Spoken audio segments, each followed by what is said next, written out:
Baie dankie. Kom ons lees saam uit Hebreërs die 8ste hoofstuk vanaand.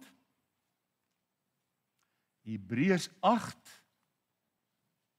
Ek gaan net so van hoofstuk 1 af die opskrifies bokant elke perikoop en hoofstuk net so vinnig weer deur. Die eerste hoofstuk het gegaan oor die voortreffelikheid van Christus bo die engele. En ons het in redelike detail daarby stilgestaan. Die tweede hoofstuk, Christus as seun van die mens bo die engele, is hoëpriester en kan medelee met ons swakhede hê. Iemand het my vanmôre kom vra, wanneer ons hartseer is, wanneer ons swaar kry, wanneer ons ly, het Christus met ons medelee, hy ly saam met ons. En die antwoord is ja. Wat 'n wonderlike hoëpriester is hy nie. Dan hoofstuk 3 het gegaan oor Christus groter as Moses. En dan die waarskuwing teen ongeloof en ongehoorsaamheid. Hoofstuk 4 het gegaan oor die Sabbatsrus, wat hy ons uitnooi om in te gaan, 'n wonderlike boodskap oor heiligmaking. En dan die tweede deel van vers 14 af, die Here Jesus oortref die hoëpriesters van die ou verbond. En het ons met hom kennis gemaak, is hy hoëpriester volgens die orde van Melchisedek. U kan weer na die boodskappe gaan luister op YouTube. Dan hoofstuk 6, die vermaning om nie te bly by die begin van die prediking, nie oor en oor tot bekering te wil kom, en die bekering wat dan hier ter sprake is juis die bekering tot redding. En ek dink die kruks van hoofstuk 6 was, 'n mens kan nie oor en oor gered word nie, jy word eenmaal gered, en jy word volkome gered. En dan verlede Sondag aand, hoofstuk 7, weer die priesterskap van Christus volgens die orde van Melchisedek. Nou vanaand beweeg ons as dit ware in die heiligdom in. Die heiligdom wat in die hemele is, wat nie met hande gemaak is nie.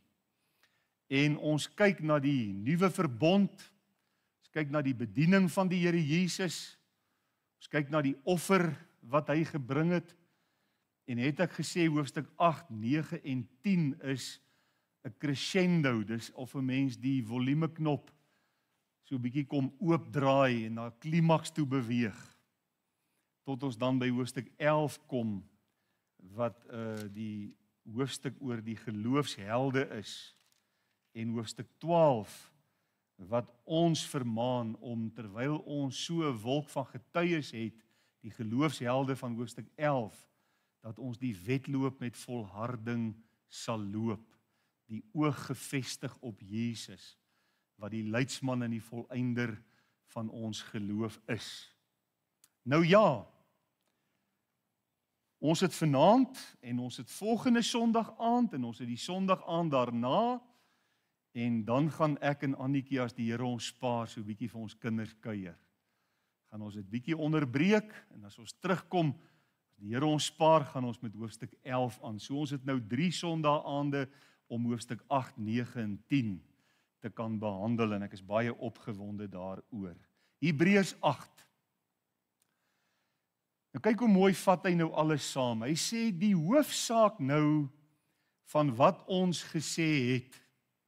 Aan die ander woorde, hy kom nou met 'n samevatting van dit wat ons tot hier toe behandel het. Die hoofsaak nou van wat ons gesê het, is dit. Ons het so 'n hoëpriester wat gaan sit het aan die regterhand van die troon van die majesteit in die hemele. 'n Bedienaar van die heilige dinge en van die ware tabernakel wat die Here opgerig het en nie 'n mens nie. Want elke hoëpriester word aangestel om gawes en offers te bring. Kan jy onthou, ons het al daarby stil gestaan, die gawes en die offers.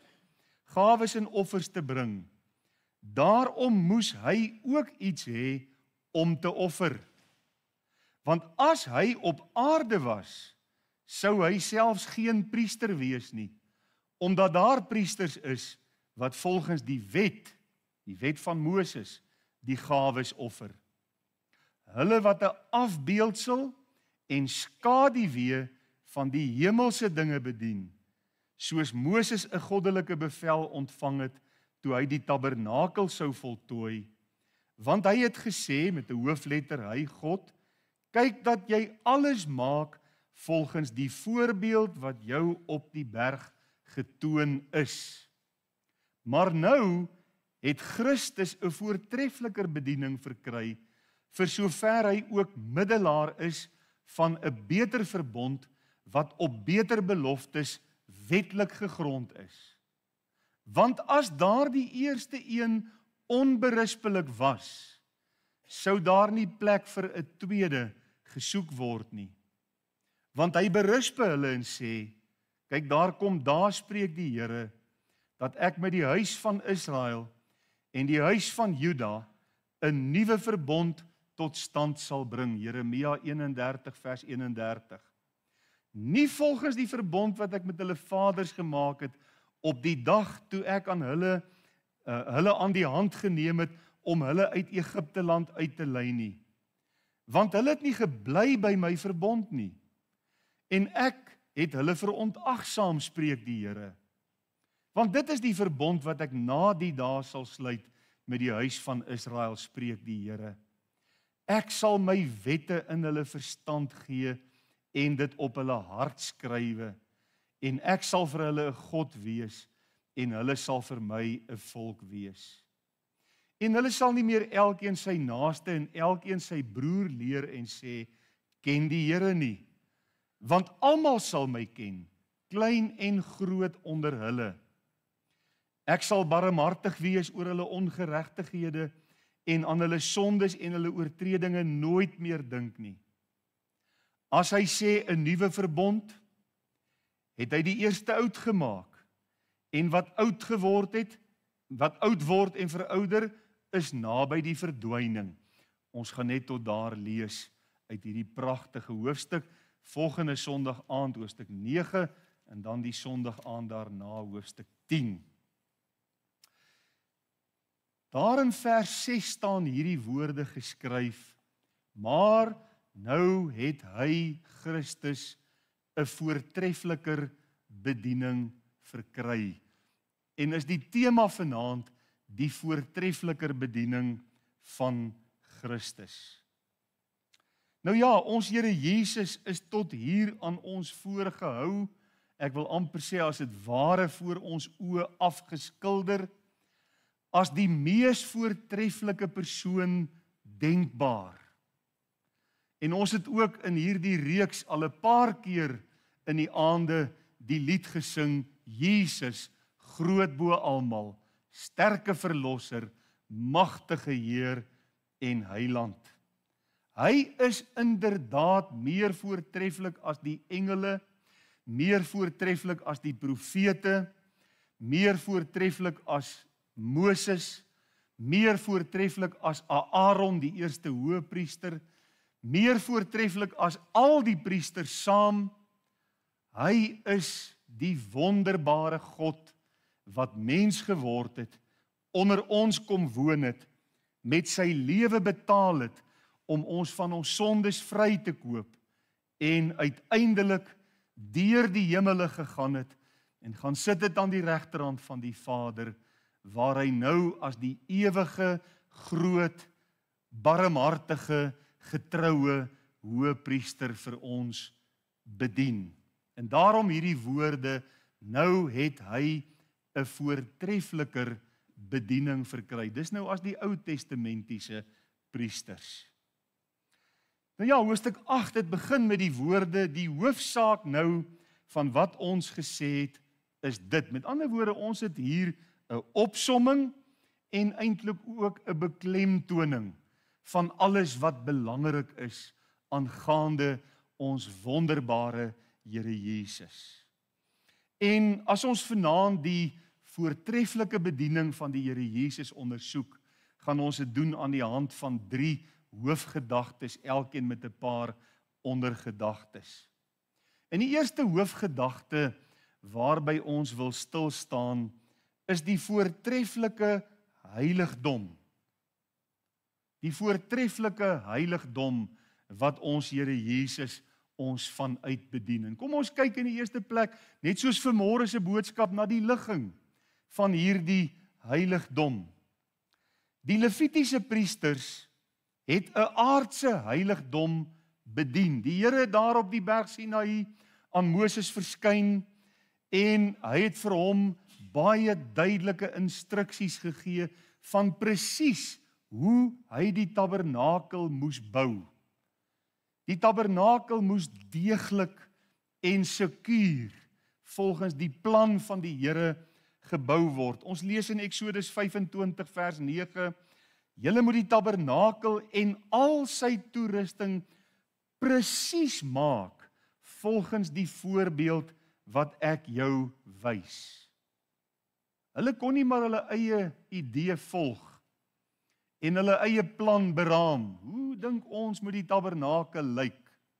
Nee, die tabernakel moes ingerig word, baie duidelik presies volgens die voorbeeld wat die Here aan hulle getoon het. In Eksodus 25 vers 40, ons het nou na vers 9 gekyk. Kyk dan daarna dat jy dit maak volgens die patroon wat aan jou op die berg gewys is. Baie duidelike voorskrif wat die Here aan Moses gee. En dan in Eksodus 26 vers 30, dan moet jy die tabernakel oprig volgens die inrigting daarvan wat aan jou op die berg gewys is.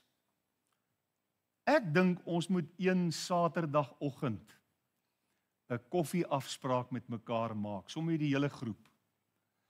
Dan gaan ons hier op Graham Road uit en daar sien ek het iemand 'n tabernakel, 'n volskaal tabernakel opgerig. Ons kry toestemming en hoor of ons daai plek kan gaan besoek en dan gaan stap ons daar deur die volskaal tabernakel en ons kyk presies hoe het die Here dan vir Moses gesê om die tabernakel te bou. Nou ja, die tabernakel het 'n buite raam gehad met tentdoeke en as jy by die ingang ingegaan het, was daar 'n groot brandofferaltaar waar al die diere, die brandoffers, die dankoffers, die skuldoffers, die sondoffers op geoffer was. Wanneer daar 'n offer gebring is, moes die priesters inbeweeg na die heiligdom en dan was daar 'n koper waskom, groot koper kom wat vol rein water gemaak is en moes die priesters daardie water neem en hulle self besprinkel, hulle klere besprinkel, dat hulle rein kon wees om in die heiligdom in te beweeg. En dan moes daar ook van die bloed aan die voet van hierdie altaar moes daar gesprinkel word. Alles is deur besprinkeling in die tabernakel gedoen. Die priesters het inbeweeg in die heiligdom en daar was 'n lampstaander wat hulle aan die brand moes hou. En ek wonder hoeveel van u het geweet dat die Here het een keer vuur gegee om daardie lampstaander en ook die reukofferaltaar aan die brand te hou en hulle mag nooit weer nuwe vuur gemaak het nie. Hulle moes die vuur wat die Here gegee het aan die brand hou. Hulle moes heeltyd sorg dat daar vuur was. En was daar dan ook priesters wat vreemde vuur na die altaar toe gebring het en hulle is met die dood getref. Hulle moes daardie vuur aan die brand hou. So die lig, die lampstaander moes lig gee. Daar was 'n tafel met brood, toonbrode waarvan die priesters kon eet en dan was daar 'n reukofferaltaar waar hulle reukoffers aan die Here gebring het as 'n lieflike geur. En dan was daar die voorhangsel.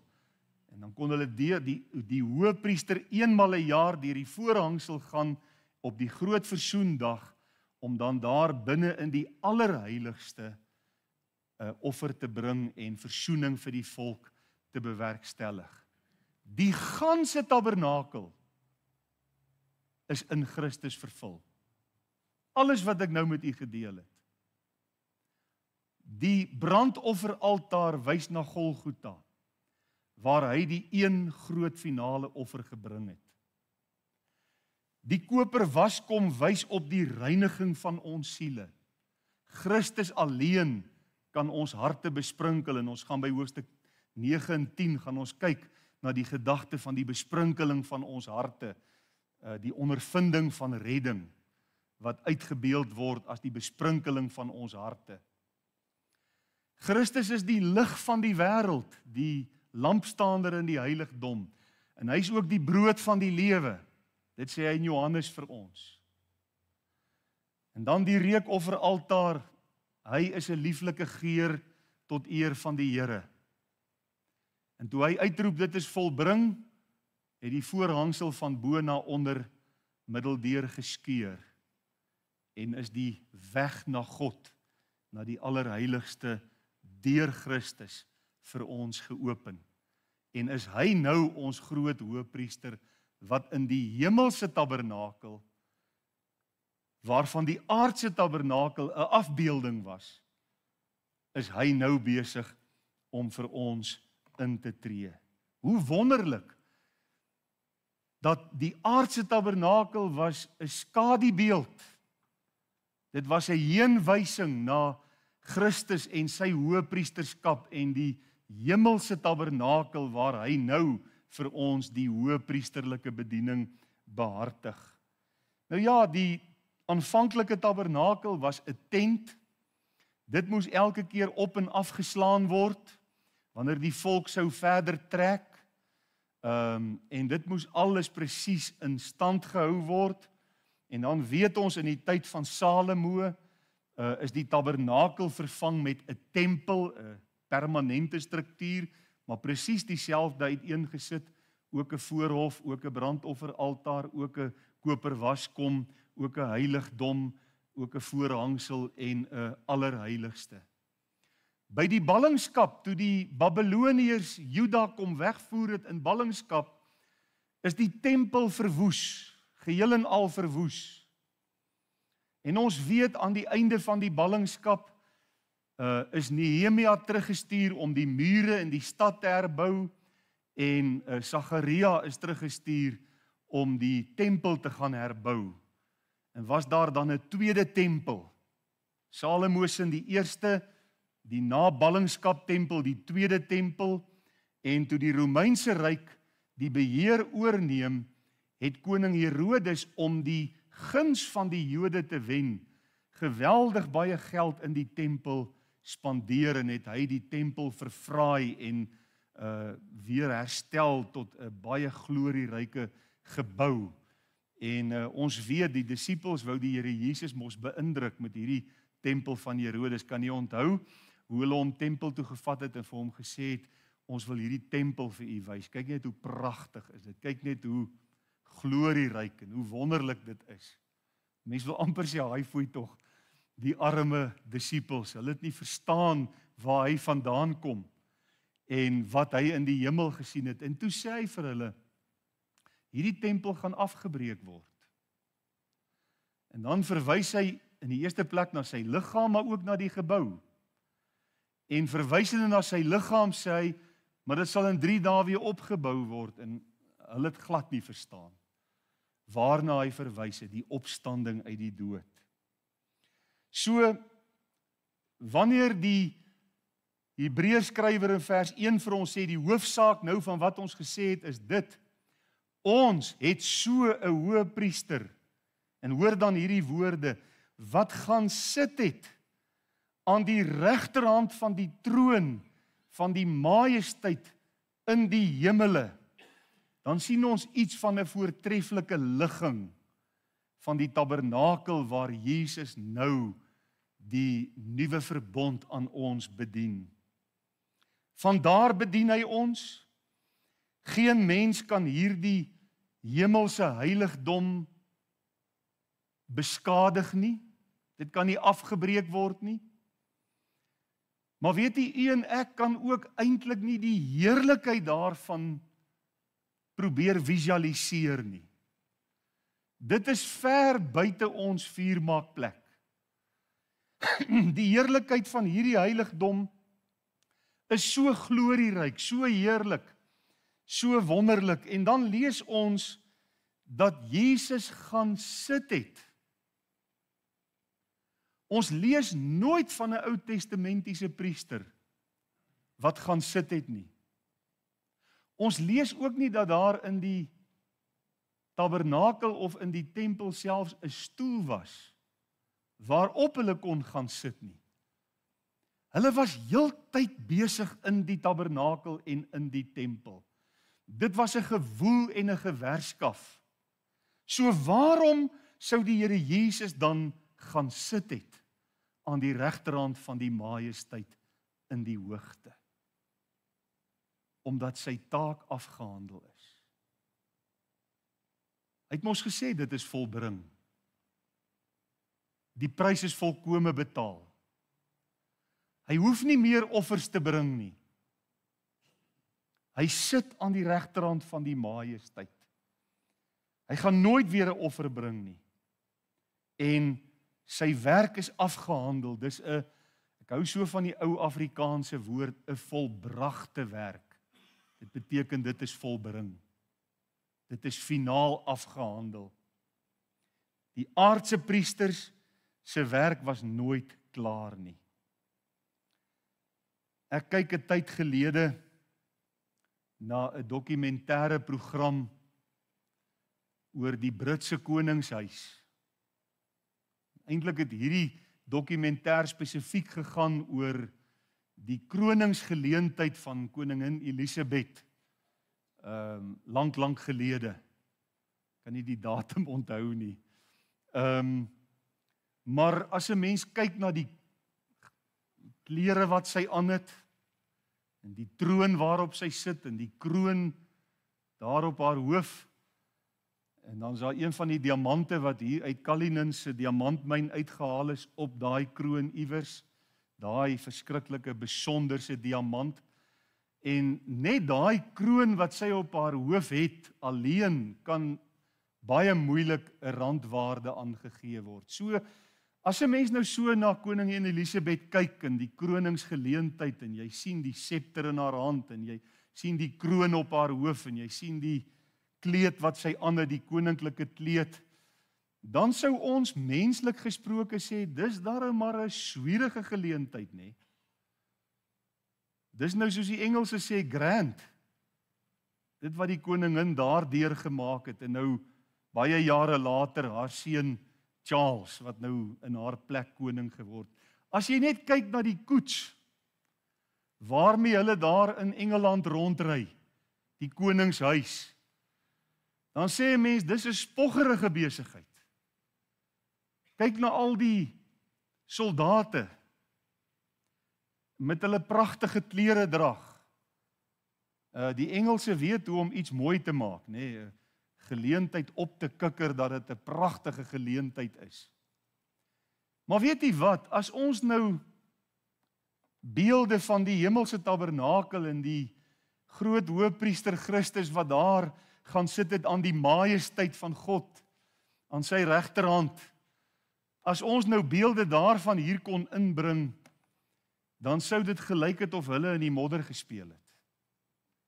Al die glans sou verdwyn het, en ek dink ek moet dadelik die glans van die Engelse afkry van die skerm af. Want ons fokus vanaand op iets anders. Iets veel heerliker. Iets veel meer majesteus as die Britse koningshuis. En weet jy, eintlik as jy nou dink aan die Britse koningshuis,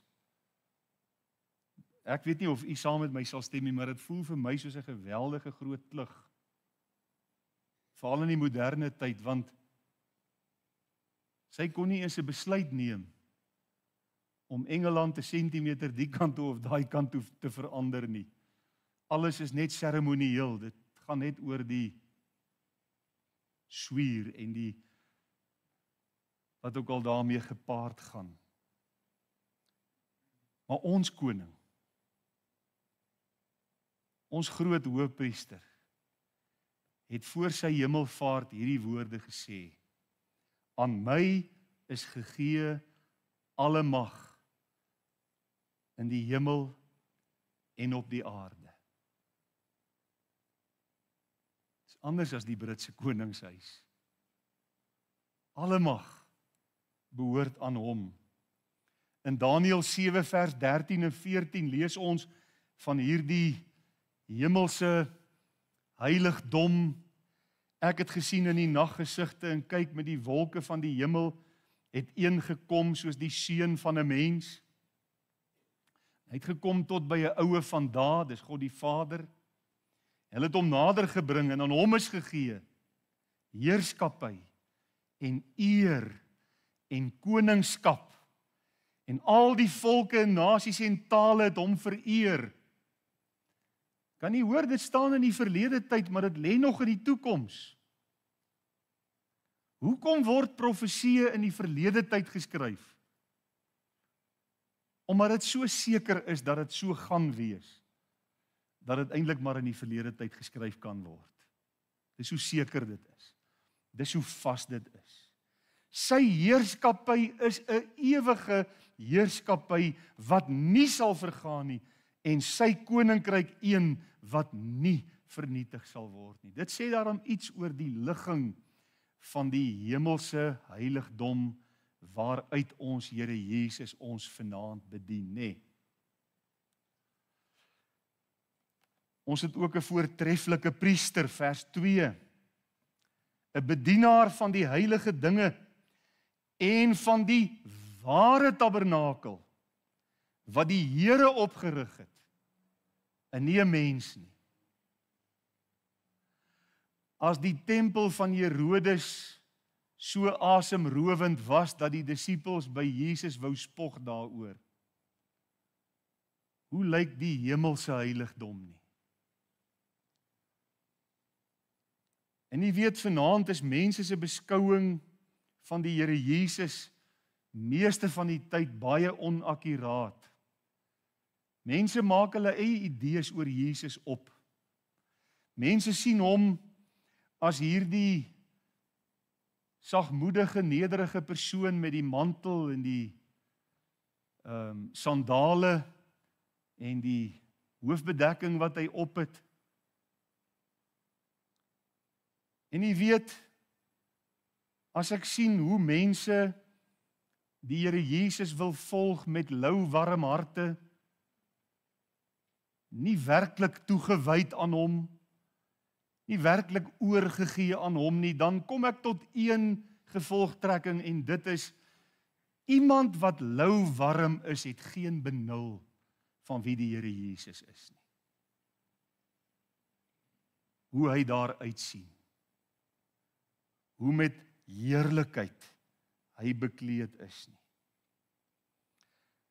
Die woord sê, hy is 'n bedienaar van die heilige dinge en van die ware tabernakel wat die Here opgerig het. Jesus groot bo almal. Daar's niemand soos hy nie. Die verbond wat hy met ons kom sluit is 'n volmaakte verbond. Daar kan nie en daar hoef niks bygevoeg te word nie. Die verbond wat hy met 'n mens sluit, verander harte en lewens. Enige iemand met 'n getuienis van redding het ook 'n getuienis hoe die Here jou verander het. Of jy nou 'n goeie godsdienstige mens was wat uit genade gered is, en of jy 'n gruwelike verlore sondaar was wat moord gepleeg het en geroof het en 'n dronkaard was.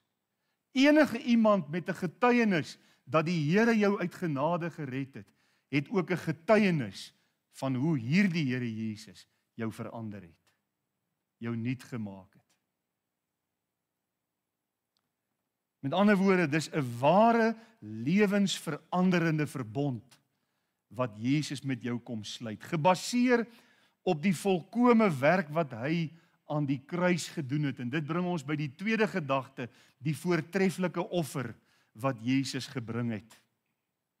Die Levitiese priesters in die Ou Testament moes keer op keer diereoffers bring.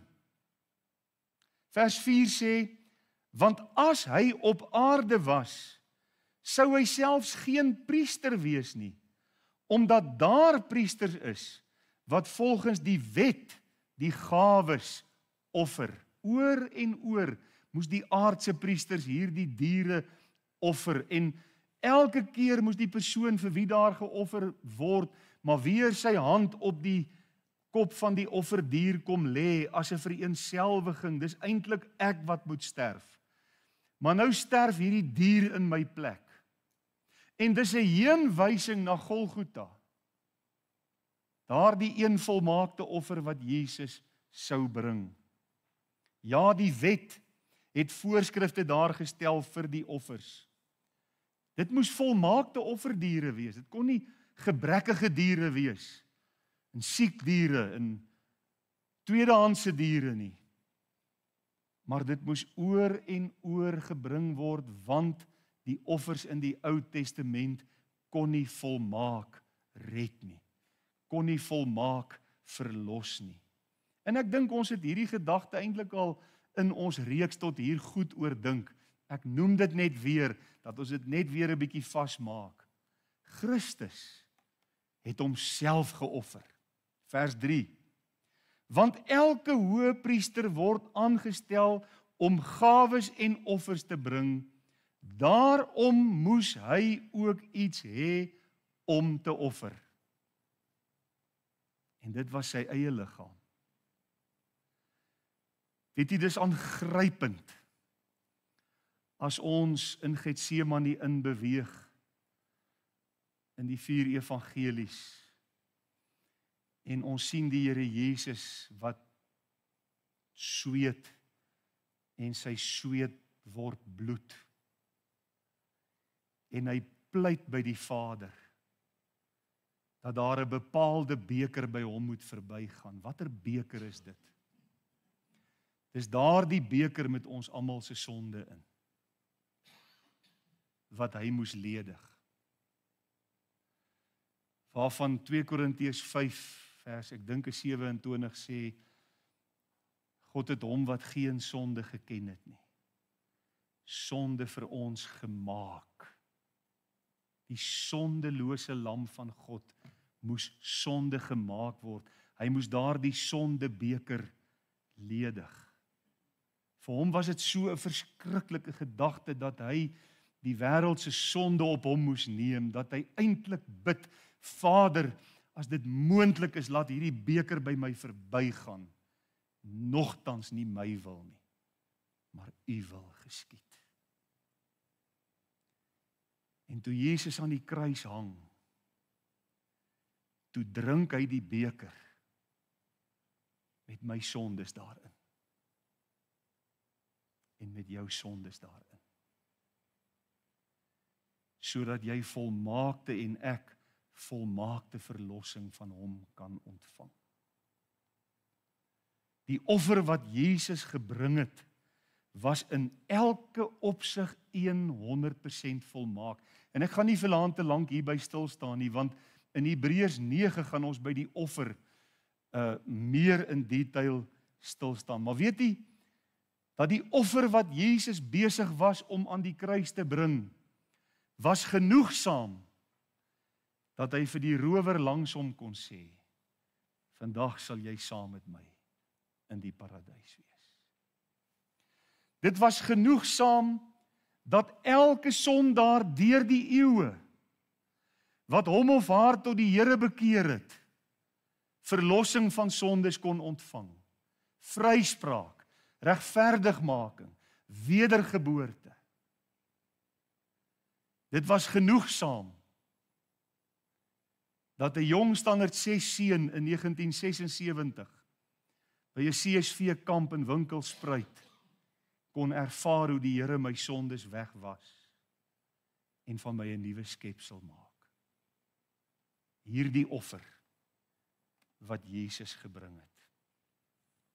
En daarom het ons ook 'n voortreffelike sekuriteit. Die middelaar van die ou verbond was Moses. En ons lees in vers 7, want as daardie eerste een, die eerste verbond, onberispelik was, sou daar nie plek vir 'n tweede gesoek word nie. As die ou verbond onder Moses mense volkome kon red, dan was dit nie nodig dat Jesus 'n nuwe verbond moet kom oprig nie. Dan was dit nie nodig dat hy met sy bloed moes kom betaal nie. Dan was die middelaar Moses daar op die berg Sinai, wat die wet ontvang het, vanaand nog genoegsaam. Maar dit is nie. Ek sien die prentjie van Moses, waar hy met die 2 kliptafels van die berg Sinai afkom. Hy moet nou vir die volk kom sê, wat God vir hom daarbo gesê het, en wat God op hierdie 2 kliptafels geskryf het. En hoe tref hy die volk aan? Dansende om 'n goue kalf, wat die hoëpriester Aaron vir hulle gemaak het. Hoe verskriklik. Jy sien, die ou verbond kon nie lewens verander nie. Daarom oor en oor en oor. En daarom dat die woord in vers 5 sê, die ou verbond is 'n afbeeldsel en 'n skaduwee van die hemelse, van die nuwe. Dit was geskryf op dooie klippe. Eksodus 32 vers 15, en Moses het omgedraai en van die berg afgeklim met die 2 tafels van die getuienis in sy hand. Tafels wat op al 2 kante beskrywe was. Hulle was op die een en die ander kant beskrywe. En die tafels was die werk van God. Die skrif was ook die skrif van God, in die tafels ingegrafeer.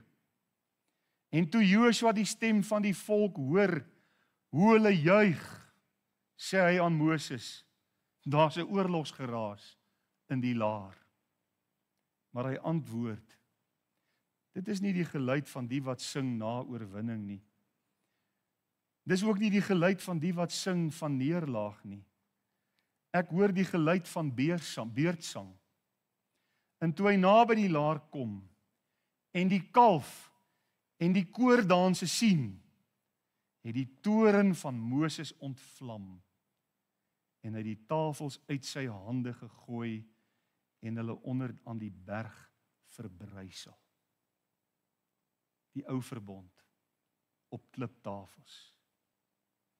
'n wet, wat op papier en klip geskrywe staan, kan niemand van binne af verander nie.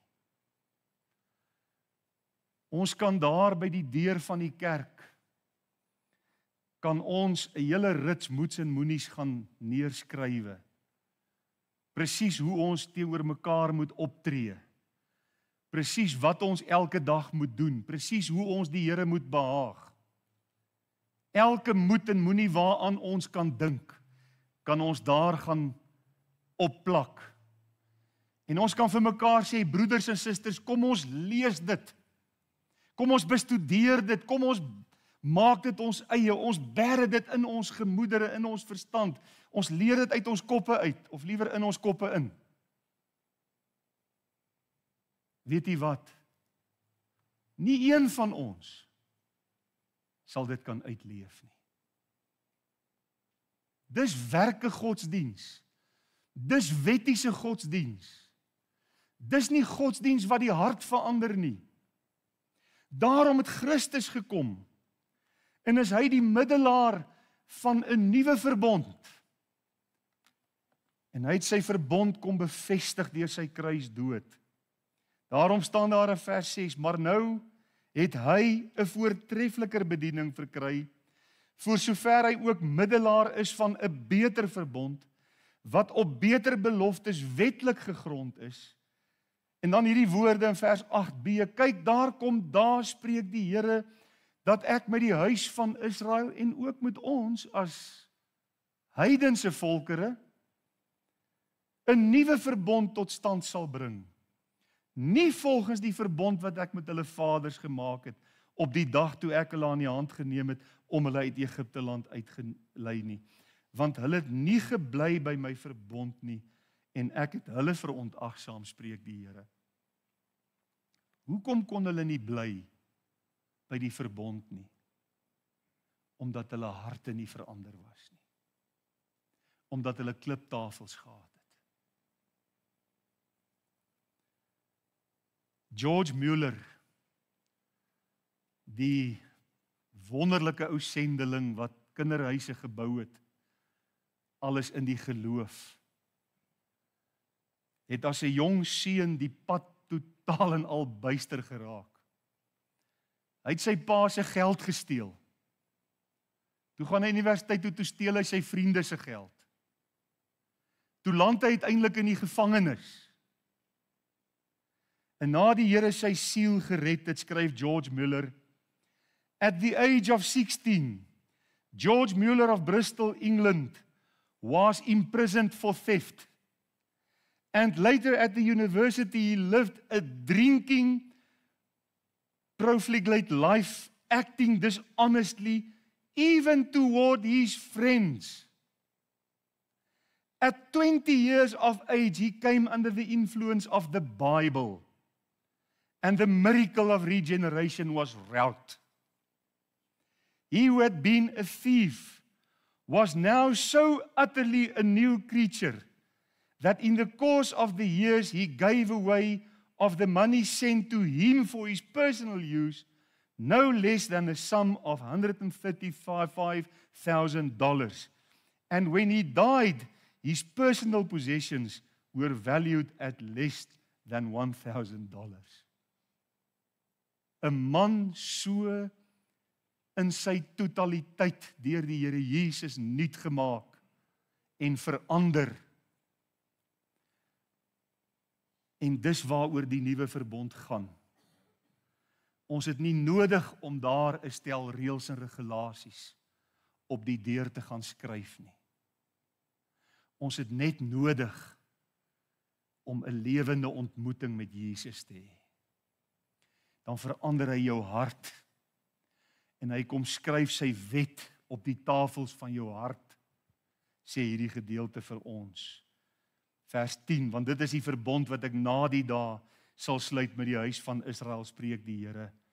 Ek sal my wette in hulle verstand gee en dit op hulle hart skrywe, en ek sal vir hulle 'n God wees en hulle sal vir my 'n volk wees.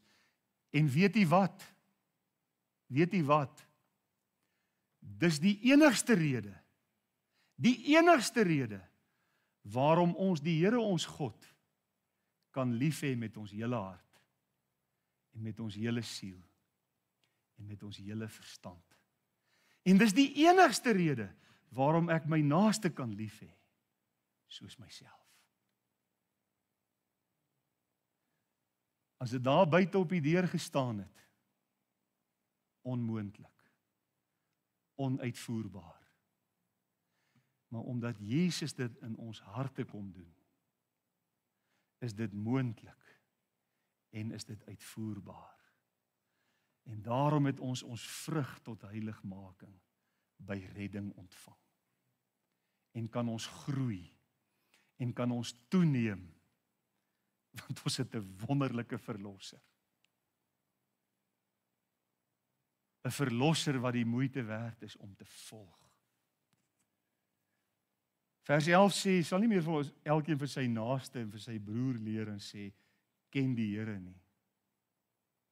Ons hoef nie vir mekaar te sê, hoor jy moet die Here ken.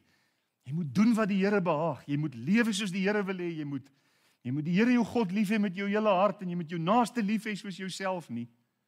Dit sal nie meer nodig wees om dit vir mekaar te sê nie, staan hier, want almal sal my ken.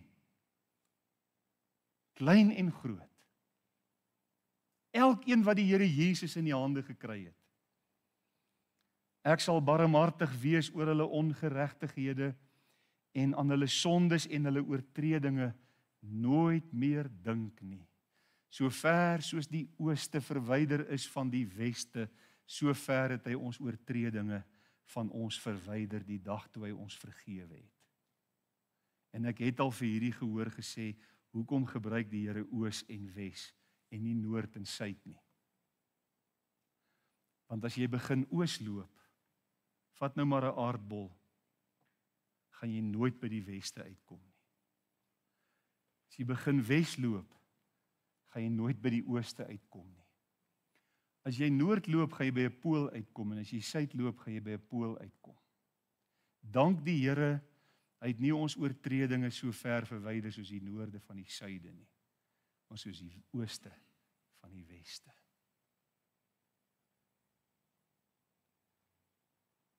Vers 13, as hy sê, 'n nuwe verbond, het hy die eerste oud gemaak. En wat oud word en verouder, is naby die verdwyning. Dit is die groot verskil. As die Here Jesus met sy kosbare bloed die wette van God in jou hart gegraveer het, dan wil jy die Here dien. Dan wil jy doen wat die Here behaag. Dan wil jy lewe soos die Here wil hê jy moet lewe. En as jy in swakheid sou sondig, dan gaan jy dadelik in berou na die Here toe, en jy bely dit voor die Here, en jy soek vergifnis en reiniging van dit wat jy gedoen het, wat die Here se naam oneer aangedoen het. Wat 'n wonderbare heiland het ons nie. Aan hom vanaand al die lof en al die eer, omdat hy ons die voorreg gun om deelgenote te wees van die nuwe verbond in Christus. Daardie verbond wat harte verander. En mag ek vanaand vir u vra, kan u eerlik getuig van 'n dag in u lewe, toe Christus in u hart kom ingryp het, en u lewe verander het, en u siel uit genade gered het, en sy woord, sy wet, op die tafel van u hart kom skryf het. Kan u getuig dat u van daardie dag af 'n nuwe mens geword het, 'n veranderde mens, 'n mens herskep na die beeld van Christus. Dit is lewensbelangrik, om hierdie getuienis in jou hart te hê. As jy dit nie het nie, soek dit. Want dit is nie ver nie. Jy hoef net 6 duim af te buig op jou knie, en die naam van die Here Jesus aan te roep. Hy doen die werk. Hy doen 'n volkome werk. Hy doen 'n ewige werk. Amen. Met dank in ons harte buig ons in hierdie aand voor U, o Here. En ons ervaar die crescendo van Hebreërs 8, 9 en 10. Ons ervaar hoe ons na klimaks toe beweeg, na hoogtepunt toe beweeg. En baie dankie dat ons Here Jesus op so 'n kosbare manier vir ons afgeskilder word in die bladsye van U woord. Dat ons geen twyfel in ons harte hoef te hê oor wie hy is, oor wat hy aan die kruis en deur sy opstanding en in besonder deur sy hemelvaart vir ons kom doen het nie. Dankie vir die nuwe verbond in Christus. Dankie dat U in die nuwe verbond deur die Here Jesus vir elke mens op aarde sê, ek wil vir jou 'n God wees. Ek wil hê jy moet vir my 'n seun of 'n dogter wees. Maar om my seun of dogter te kan wees, moet jy jou tot die Here Jesus bekeer. Moet jy jou tot hom wend met jou hele hart en met jou hele siel. Moet jy vergifnis by hom gaan soek van al jou sonde. Moet jy hom vra om jou kosbare siel, jou ewige onsterflike siel, uit genade te red. En ek wil bid vir mense in hierdie gehoor, Here, wat miskien vanaand sê, ek is onseker. Dat hulle sal seker maak. Want hier is dit so duidelik vir ons uiteengesit. Niemand hoef te twyfel nie. Niemand hoef onseker te wees nie. Gaan ons vooruit. Doen ewigheidswerk vanaand in iemand se lewe. Lei iemand vanaand in sy of haar binnekamer tot besinning en tot 'n omkeer en tot 'n hartgrondige bekering, daardie bekering wat lei tot redding. Ons bid dit in Jesus se kosbare en lieflike naam. Amen.